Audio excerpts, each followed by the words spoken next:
कहते हैं जीवन में दान का बहुत महत्व होता है। जो व्यक्ति दानी प्रवृत्ति का होता है वह व्यक्ति अपने जीवन में कभी दुखी नहीं होता। जो व्यक्ति दीन दुखी लोगों की मदद करता है, जो असहाय व्यक्तियों की सहायता करता है, वह व्यक्ति अपने जीवन में हमेशा धन धान्य से परिपूर्ण रहता है। इस बात को समझने के लिए आइए एक कथा सुनते हैं। कौशल नरेश प्रसेनजीत की राजधानी श्रावस्ती में एक बेहद संपन्न व्यापारी रहता था। उसका नाम था सुदत्त। सुदत्त का विचार था कि हमारे पास जो भी धन धान्य अधिकता से होता है उसे मात्र हमारी सुख सुविधाओं के लिए व्यय नहीं किया जाना चाहिए।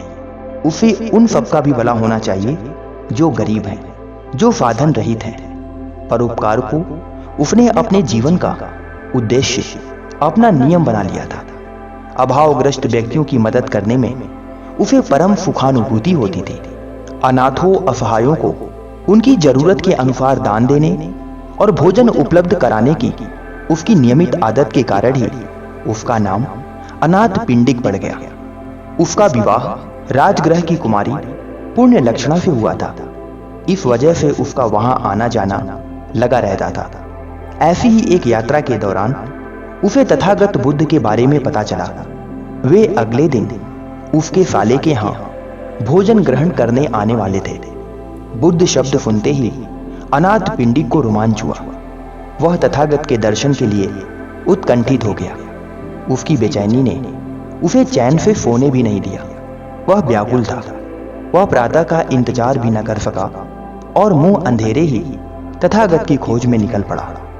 बुद्ध दर्शन करके वह कृतार्थ हो गया। तथागत से धर्म वचन सुनने के पश्चात उसने तुरंत ही उनसे निवेदन कर दिया, बनते यदि आगामी वर्षा काल श्रावस्ती में व्यतीत करें तो बड़ी कृपा होगी। तथागत ने उसकी प्रार्थना का सम्मान करते हुए स्पष्ट कर दिया कि बुद्ध कैसे स्थान पर विहार करते हैं। श्रावस्ती लौटते ही अनाथ पिंडिक ऐसे उपयुक्त स्थल की खोज में जुट गया। उसे कुमार जेत का उद्यान पसंद आ गया। यह हरा भरा था और शांत भी। बुद्ध विहार के लिए इससे उत्तम कोई और स्थान नहीं हो सकता। यह नगर के शोर शराबे से दूर था, तो इतना दूर भी न था कि लोगों को यहां पहुंचने में कोई मुश्किल हो। यहां किसी तरह के विघ्न की आशंका भी नहीं थी। यहां पूर्ण एकांत था। यहां का वातावरण भी अत्यंत शुद्ध और निर्मल था। बस अनाथ पिंडिक ने ठान लिया कि वह इस स्थान को विहार के लिए प्राप्त करेगा। अनाथ पिंडिक ने राजकुमार जेत से मिलकर अपनी इच्छा व्यक्त की और उद्यान को खरीदने की बात रखी। कुमार जेत एकाएक कुछ समझ नहीं सका। भला यह व्यापारी उसके उद्यान को क्यों खरीदना चाहता है? वह अपने मन में विचार करने लगा और परिहास करते हुए कहा, तो फिर जितनी भूमि को आप स्वर्ण मुद्राओं से ढक सकें वह आपकी। अनाथ पिंडिक थोड़ी देर तक शांत मौन रहा। तो कुमार जेत ने कहा, क्यों, पड़ गया ना चिंता में? अनाथ पिंडिक ने उत्तर दिया, नहीं, ऐसी कोई बात नहीं है। मैं तो यह विचार कर रहा था कि अपने भंडारों में से किस भंडार में से आपको ये मुद्राएं दूं। राजकुमार ने बात को टाल दिया।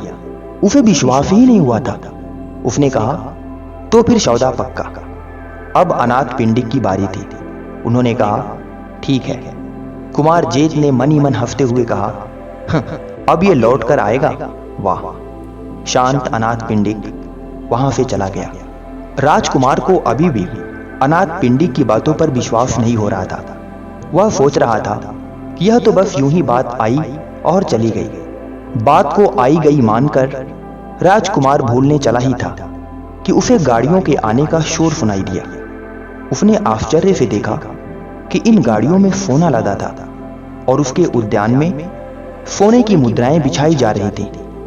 अनाथ पिंडिक के सेवकों ने जेत वन को स्वर्ण मुद्राओं से लगभग पूरा का पूरा पाट दिया। यह दृश्य देखकर अब राजकुमार चैतन्य अत्यधिक अचंभा हुआ और मन में विचार करने लगा कि यह बुद्ध जरूर ही अद्वितीय महामानव है, जो अनाथ पिंडिक ने आंख मूंद कर इतनी स्वर्ण मुद्राएं निकाल दी। राजकुमार चेत को विश्वास ही नहीं हो रहा था कि कोई भी व्यक्ति किसी जमीन को खरीदने के लिए इतना सारा सोना भूमि पर बिछा सकता है। उसने सोचा इसके पीछे जरूर ही कोई पुण्य कार्य का रहस्य है।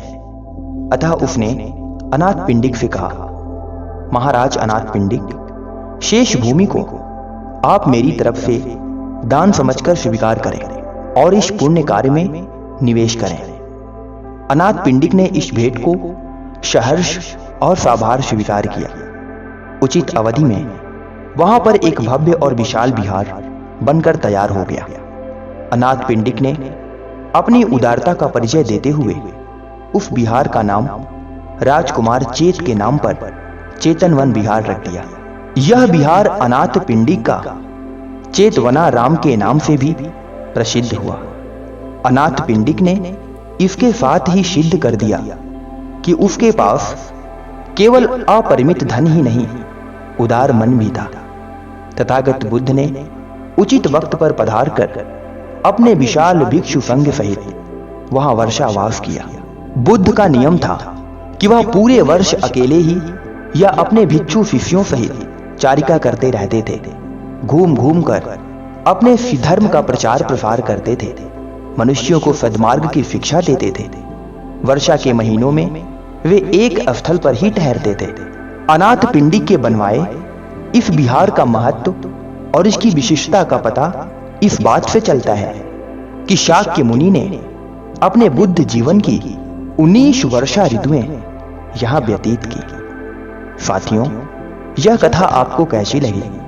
कमेंट में हमें अपनी राय अवश्य दें और ऐसी ही ज्ञानवर्धक कथाओं को सुनने के लिए हमारे चैनल एके बुद्धा इंस्पायर्ड को सब्सक्राइब करके बेल आइकन की घंटी को दबाना ना भूलें।